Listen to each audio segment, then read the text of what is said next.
Olá, a comunicação foi e continua a ser a ligação mais importante nas relações humanas. Primeiro eram os símbolos e sinais, depois gestos e sons padronizados passado às gerações futuras. Veio a era da fala, cerca de 30, 40 mil anos atrás, e esta marca a cultura oral que representa um salto significativo no desenvolvimento humano. Mensagens complexas, poder contestar aquilo que foi dito.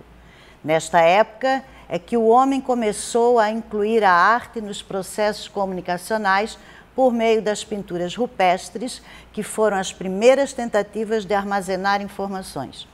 Depois veio a era da escrita, papiros, a pedra, as placas de argila para gravar mensagens. Era da impressão, o grande invento de Gutenberg. E telégrafos, enfim, chega-se a era da comunicação de massa. Jornais, cinema, rádio, televisão, com que se pode criar uma indústria cultural. E, finalmente, a era dos computadores, a era da informação.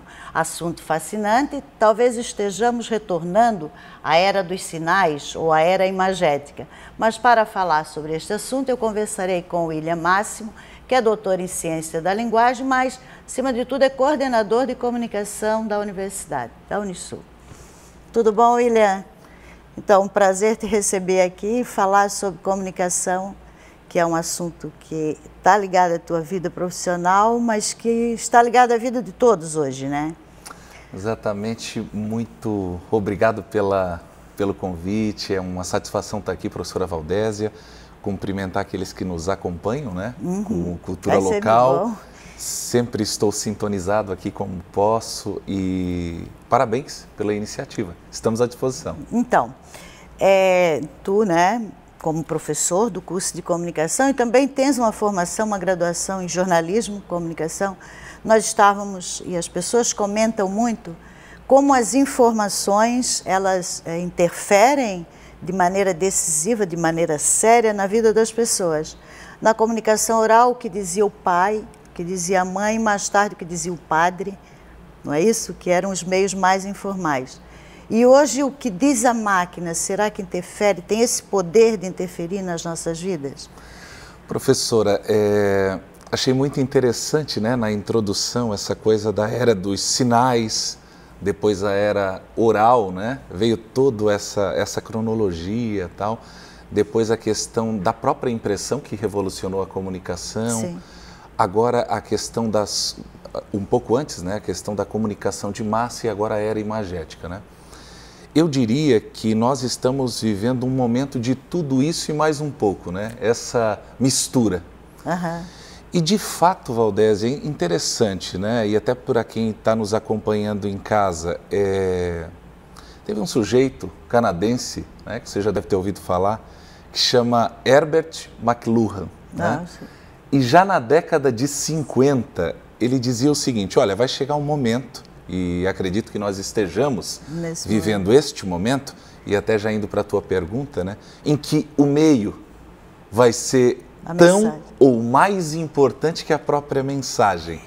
Aquela pergunta, né? Exatamente. Interfere o meio ou a mensagem, importa mais o meio ou a mensagem? Exatamente. Então, professor, acredito que nós estejamos vivendo essa profecia que já foi da década de 50, né? Vejam que ele falou num momento em que nós estávamos com o auge do rádio, o início da televisão. Isso. Aliás, a televisão deve ser a última dos moicanos aí, né? É para o McLuhan, sim, acho que exatamente, né? E eu diria até, vejamos nas eleições deste ano, né? A televisão influenciou muito pouco. Verdade. Então, talvez, a própria era da comunicação de massa, porque o que é a comunicação de massa? É um para todos. Este tempo também já foi. Agora nós estamos na comunicação de um para um. Agora aqui um parênteses. Quando o jornal chegou, a comunicação oral, os gestos, o tom de voz, não deixou de existir. Quando o rádio chegou, o jornal não deixou de existir. Quando a TV chegou, todo mundo achava que o rádio ia acabar. E também não deixou de existir. Assim como a TV certamente não vai deixar de existir, com essas mudanças que a gente está vivendo. Agora, ela precisa se readequar, não só ela, como todos os outros meios, para este novo movimento, e repito, em que o meio passou a ser tão importante quanto a mensagem. É interessante que a gente acompanha, né? Sempre que um meio, uma forma, um meio novo surge, se tenta justificar que ele vai se sobrepor ao outro. Até agora a gente tem acompanhado uma justa posição, né? O rádio vai ocupar um pedaço, uma parte que era da mídia impressa, a TV vai ocupar uma parte que era do rádio. Só que agora, William, o que eu sinto é que parece que há uma sobreposição maçante, um achatamento da comunicação via TV, via rádio, sobretudo via mídia impressa. Jornais e revistas especializadas por essa comunicação na palma da mão, que é 1 para 1 ou 1 para milhões também, claro, né? Porque tu assimila mensagens de centenas de milhares de pessoas e tu também projetas informações ou falsas ou verdadeiras para milhares. Tu não sente, assim, como professor, eu uso, até arrisco, que a comunicação online, ela está tirando um pouco ou o desejo ou o prazer da comunicação concentrada, da comunicação eu para o livro, eu para ele. Perfeito. Né? E eu não sei até que ponto isso vai interferir na formação de mentalidades, porque tu formas mentalidades lendo, ouvindo, aprendendo. Havia uma crítica, parece uma enciclopédia, assim, um certo menosprezo das pessoas que liam, decoravam conceitos, memorizavam definições. Mas se tu não tiver isso, como é que tu vai formar as tuas convicções? Professora, é perfeito. E tu lida com isso, né? Eu sei que tu dispara o dia inteiro, trabalho, mas... Perfeito, assim, né? Primeiro a questão, eu queria abrir um parênteses, a questão da comunicação de massa. E quando eu falo de 1 para 1 ou 1 para muitos, é que hoje, nessa época de redes sociais, de mídias sociais, por mais que seja de 1 para milhões, aquele 1 dentro dos milhões, ele não é apenas um leitor passivo. É disso que eu falo. Ele agora passou a ser um sujeito. Né? Tentando formar opinião. Exatamente. E aí, professor, a questão, eu queria diferenciar bem o que é dado, o que é informação e o que é conhecimento. É verdade. Né? Porque, afinal de contas, um número, por exemplo, um número é um dado. Né? Agora, quando eu começo a tentar estabelecer alguma comparação com esse número, este número passa de dado para informação. Agora, quando eu processo essa informação, quando eu avalio isso, aí eu vou me referir aos livros, né? As bases, as referências, eu começo a tornar essa informação em conhecimento. Nós vamos fazer um intervalo, é muito interessante até distinguir, e sobretudo também relacionar aos fake news, o que é informação, o que é dado e o que é conhecimento. E o que é verdade e o que é mentira. Perfeito. Estou conversando com William Máximo, que é coordenador de comunicação da Unisul. Estamos falando sobre processos de comunicação. Vamos para o intervalo e voltaremos em seguida. Até daqui.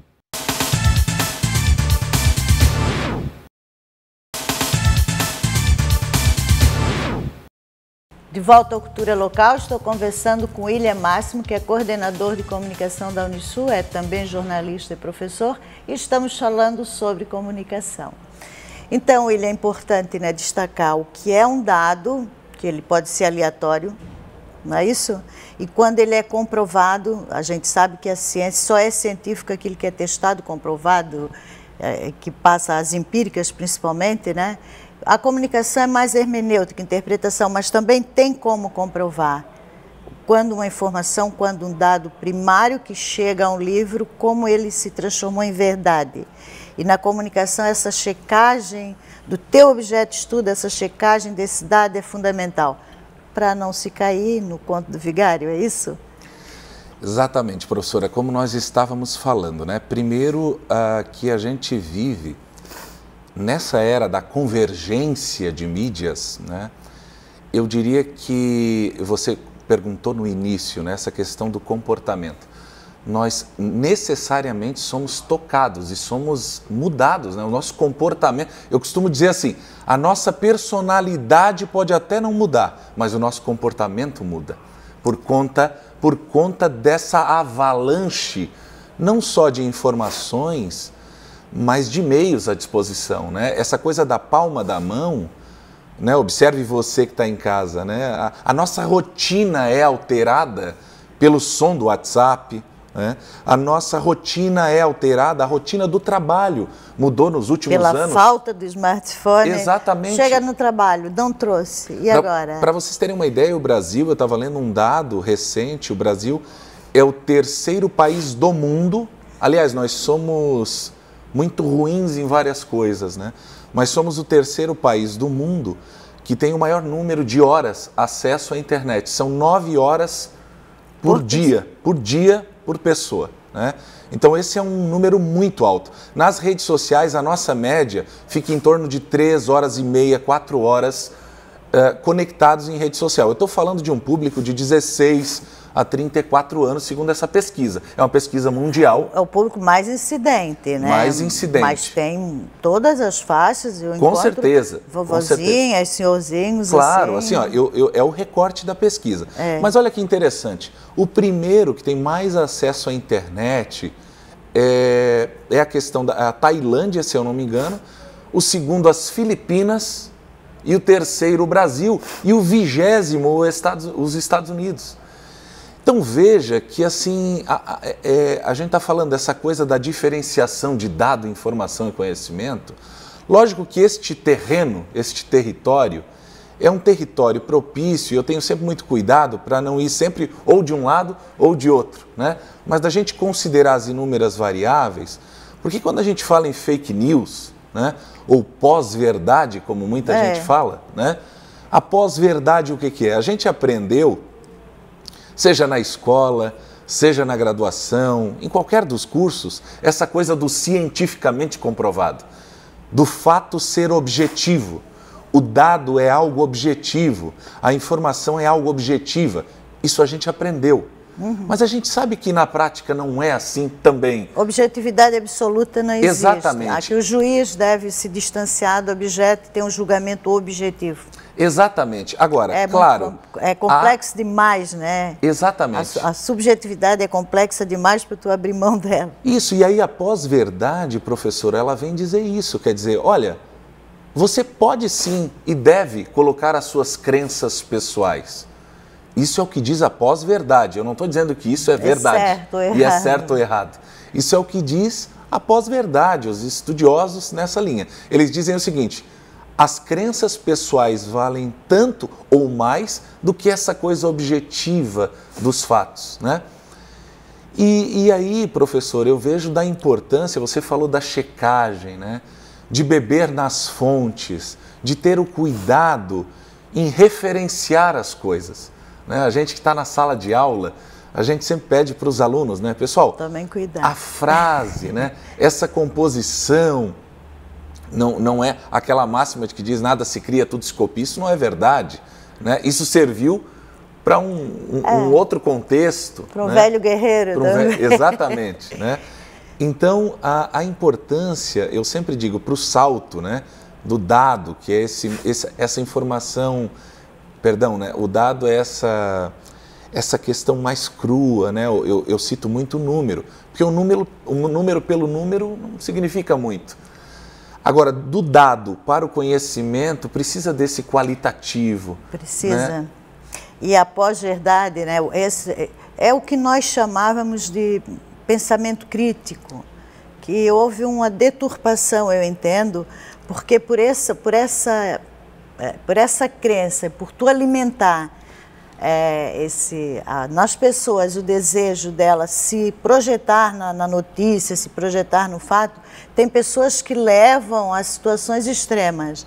Então, uma pós-verdade surgida, e não é brincadeira, isso tem discussões na internet, é que a Terra é plana. Claro. E que as pessoas deliram em cima daquilo e se projetam, chegam a pegar uma maçã, fazer demonstração, como a água se espalha, então a Terra não pode ser... E outras, assim como nessa parte científica, que é muito mais fácil tu descaracterizar, que tu comprovar que é um equívoco muito grande, existem também crenças relacionadas a fatos mais sociológicos, né, mais da realidade hermenêutica. Então as pessoas vão interpretando posturas sociais, acontecimentos sociais a seu bel prazer. E a sociologia nos ensina, né, que o fato, o objeto da sociologia, o fato social, ele tem que ser muito estudado até tu chegar a um conceito, a uma definição. Mas hoje as pessoas chegam muito rapidamente a verdades sem preocupação de ler um contraponto, de investigar aquele objeto. É complicado. E professor, assim, gostaria, né, talvez na sequência, de conversarmos um pouquinho sobre a forma de como a gente percebe o mundo, né? Porque muitas vezes a gente avalia o outro, eu diria sempre, a gente avalia o outro com o nosso conhecimento de mundo, né? Quando a gente fala em empatia, de tentar se colocar no lugar do outro, que é importante. Exatamente, é importante, e eu sempre me pergunto, mas como que o outro formou a cultura, né? Qual é a base de conhecimento que aquele outro tem para falar? Então é sempre importante porque a nossa forma de comunicar, de estabelecermos a relação com o outro, passa pela percepção, né? Que tipo de significado eu dou para a palavra do outro, para o gesto do outro. Para a vida do outro. Para a vida do outro, né? Comunicação é estabelecer relação. E a relação passa necessariamente pela forma como eu percebo os sentidos, os sinais e os significados que isso tudo tem para a gente. Perceber o outro é fundamental, né? Agora, a grande questão somos muito diferentes, apesar de uma sociedade homogênea, uma tentativa de homogeneização justamente por conta dos meios de comunicação de massa, mas nós continuamos vindo de uma mesma escola, de um mesmo padrão de sociedade, mas felizmente somos diferentes em determinadas circunstâncias. Vamos para o intervalo. Eu estou conversando com o William Máximo, que é coordenador de comunicação da Unisul. Nós vamos para o intervalo e voltaremos em seguida a falar sobre comunicação.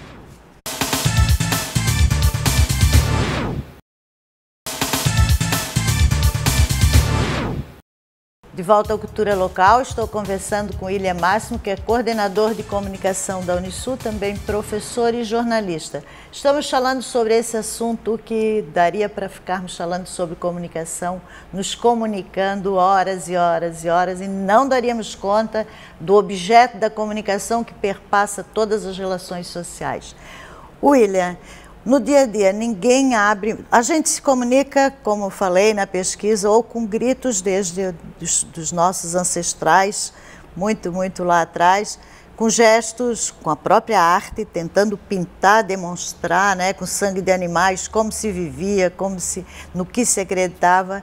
E hoje nós temos infindáveis, não sei se inventarão coisas mais dinâmicas, mais célere que a comunicação online, que a gente fala com o presente, fala com o passado e fala com o futuro instantaneamente.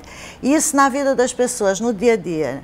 Nós que estamos em sala de aula ou mesmo dentro da universidade, como é que isso acontece? Assim, como é que tu vê? Ou a interferência dos memes na vida das pessoas, o WhatsApp, o Twitter... que mais? Facebook. Eu acho que o primeiro motivador dessa coisa toda de se brincar na internet foi Orkut. Sim, o Orkut, né? O Orkut foi o pioneiro. Agora, professora... Se mostrar, se exibir, foi o Orkut? Sim, sim, perfeito. E agora tem algumas questões, né, que eu percebo, e a gente está falando de percepção, né, no bloco anterior. A forma como eu percebo o outro, né? No dia a dia funciona assim, né, nas nossas relações. Agora, quando a gente fala em rede social, muita gente liga necessariamente a rede social à internet, à questão do mundo virtual. Isso não é verdade, né? Desde que mundo é mundo, a gente estabelece redes sociais. Nós não vivemos sem redes sociais. Talvez esteja aí, em grande parte, né, o segredo do sucesso dessas redes que viraram mídias sociais. Mais dinâmicas. Exatamente. Agora, tudo isso, necessariamente, professor, eu acredito, e a gente sabe, isso mudou a nossa, como eu falei, né, num outro momento, mudou a nossa forma de comportamento. A forma como a gente enxerga o tempo mudou. Né? O tempo parece que precisa ter 48 horas, por exemplo, um dia. Né? É tão corrido por conta dessa... O McLuhan, de novo, ele dizia, né, que os meios serão a extensão do homem, né, do corpo do homem. E realmente, a gente fica conectado o tempo todo. A gente mudou a ideia de espaço. Não é? Hoje eu consigo, por exemplo, né, eu, você, de casa, a gente consegue viajar o mundo sem sair de casa. Né? Perfeito. Então, quer dizer, você consegue fazer um tour na Torre Eiffel daqui, de Tubarão. Né? Isso é mágico, tem algo mágico também na tecnologia, muito. De transportar, de abrir as portas ou as janelas do mundo para quem talvez jamais teria acesso um dia.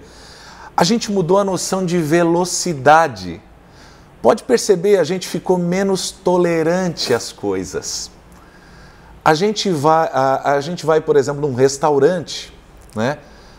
Eu costumo dizer que é uma geração fast food, né?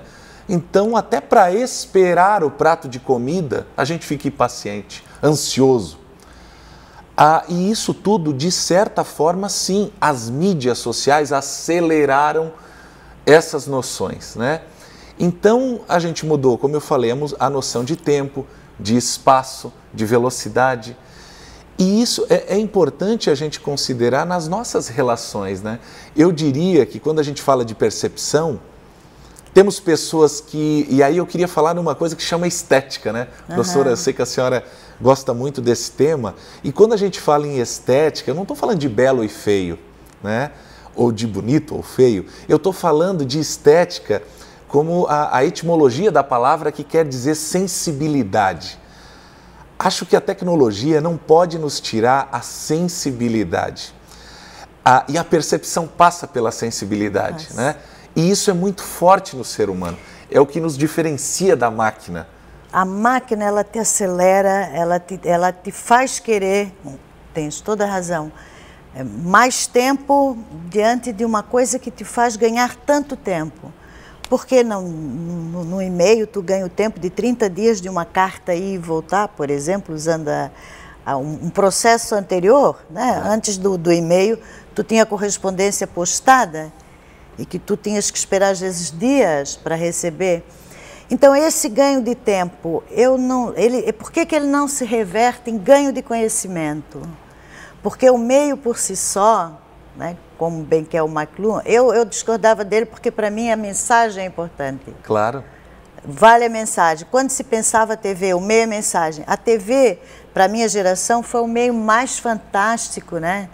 Para se ver as pessoas, e não era nem em tempo real. Mas aí eu pensei, não, se a mensagem for boa, para mim, a percepção de bom, de ruim, a TV faz milagres. Eu ainda continuo achando que a mensagem é tão importante quanto o meio, só que realmente na comunicação virtual, o meio é a mensagem.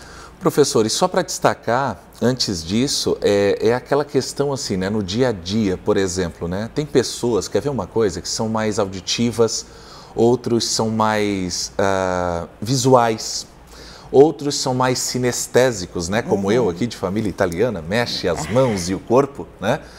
Isso tem que ser levado em consideração nas pequenas relações, as grandes relações nas organizações. E só para destacar o que você fala também, professora, não que eu concorde com o McLuhan, não é isso. Né? Não, isso é que, de fato, ele é um quer contraponto dizer, exatamente, pra gente, né? é que ele diz o seguinte, olha, dependendo do meio, o teu conteúdo necessariamente precisa mudar. Agora eu quero fazer um destaque muito rápido de que essa nova geração, ela também está nos ensinando muito. São sujeitos multimídia, né? São sujeitos que estão aprendendo de uma outra forma. Há professores que estão dando aula, né, com conhecimento do século XX, com estrutura do século XIX, e usando tecnologia do século XXI. essa coisa não está fechando. Não. Né? Então a gente também, eu acredito, precisa estar aberto a vislumbrar novas formas. Você falou do tempo. Né? Do tempo. E também a entender novas formas de conhecimento. Exatamente, novas formas que vêm aí e que talvez nós ainda sequer inventamos. E mudar os conceitos de conhecimento científico, conhecimento lógico, formal, empírico, para um conhecimento virtual. E aí, só Valdésia, assim, ó, essa coisa do E, eu queria destacar essa coisa do E mudar. Não é ou mudar, porque nós geralmente aprendemos com dicotomias, a gente fala, né? Ou isso ou aquilo. Não, eu acho que nós vivemos exatamente o E, a cultura da soma. Muito bem, tá vendo? Temos que encerrar. Te agradeço, William, um bate-papo interessantíssimo, uma conversa que também não é só informal, uma conversa que traz conteúdos formais também. Te agradeço. Cultura Local de hoje fica por aqui, até quinta-feira.